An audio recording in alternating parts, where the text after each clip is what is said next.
Let's move to domestic policy. Sure. And I know one issue you've been working on, and something we've actually seen a lot of productivity in Springfield from, and in Lake County, and it's this whole issue of the heroin overdose epidemic. And I know you have legislation to try to provide some kind of federal action, money even. Can you run through that? And so I think it's important, and honestly, Alex LaLiberte, who is really the name of Lolly's Law, that's where we got the name, was a Stevenson High School student.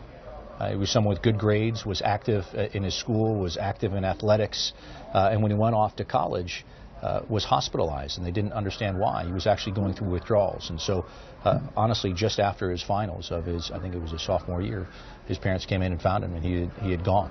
And this was, unfortunately, is the problem. Every 3 days in Chicago, someone else ODs on heroin. And so we're not waiting for legislation to happen in Washington. We're working with local stakeholders here. So whether it be law enforcement, the state's attorney's office, whether it be those that are trying to provide treatment, working with Walgreens. And so we work with Walgreens, and Walgreens has now announced that they're putting 500 prescription take-back boxes around the country.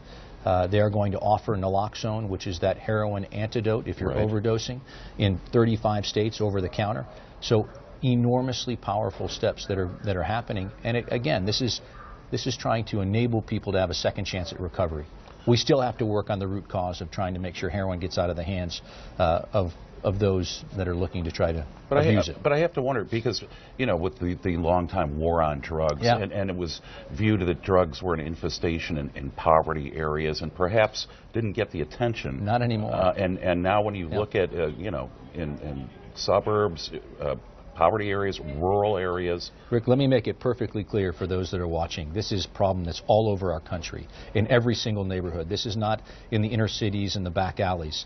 Heroin is coming across the border today at purity levels of 80 to 90% pure. It might have, back a decade ago, come across the border at 3 to 8% pure, which is why you had to use needles to shoot it up. Today you can snort it, you can smoke it, you choose to use it once. It's cheaper than cigarettes and probably more readily available than alcohol.